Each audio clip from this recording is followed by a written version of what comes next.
We're back. You can go.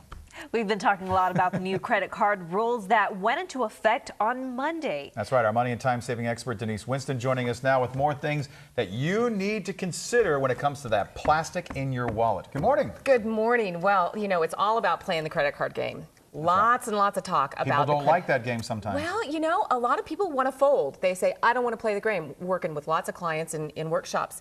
And what they're saying is, this is so complicated, I can't keep up. The rules are changing, I'm just not going to play. However, the news makes it sound like, you know, we're protected and things going forward are going to be good.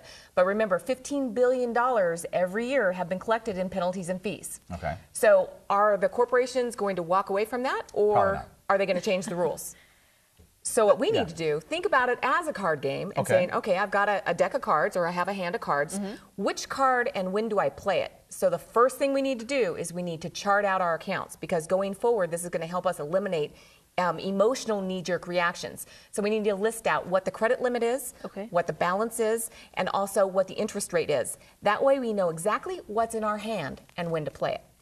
Okay. So for somebody who has the credit card, they have the debt, now they know, their interest rate and how much they owe. What do they do now? That's a strategic move. We're going to talk about soon what to do with the actual tax return. Okay. But that is a strategic move. Once you know what card you have and what the interest rate is and what the balance is, you can make some strategic moves as to which to pay off. If you get a notification in the mail that there's going to be an annual fee going forward, creating and changing the rules of the game, you'll know which one that you might want to keep in your pocket or keep in your hand, and which one you might not want to. Just set aside. Great way to do. Set aside, and it's a great way to just get a good overview. And it's kind of painful. My clients, when they actually look at that, they're like, I'm paying 29%. Right. And the balance is $7,000.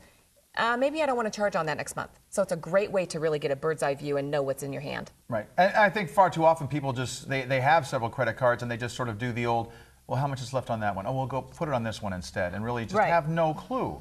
Well, and I will tell you that most people have one card that is the card they use all the time. So when that happens, and that's what the credit card companies want you to have, is they want to be the very first card you pull all the time. This way, once you have that chart, it helps you make strategic usage, and I use mine for rewards. So if I know rewards on one is better this month, I'll use that card. So it's really about playing the credit game. Okay. All right. Go ahead. No, well, we were talking a little bit earlier about paying the whole thing off. You remember, we want 30% of your credit score is based on the amount you owe versus your credit limits. So it's great to pay it down. Anything below 30% is fantastic. You just want to make strategic moves about closing it, because if you close it, then it's taking away your available credit, which would drive down your score. All about playing the game. Exactly right. Denise Winston, thank you for coming in again. Appreciate it. Thank you so much for being with us.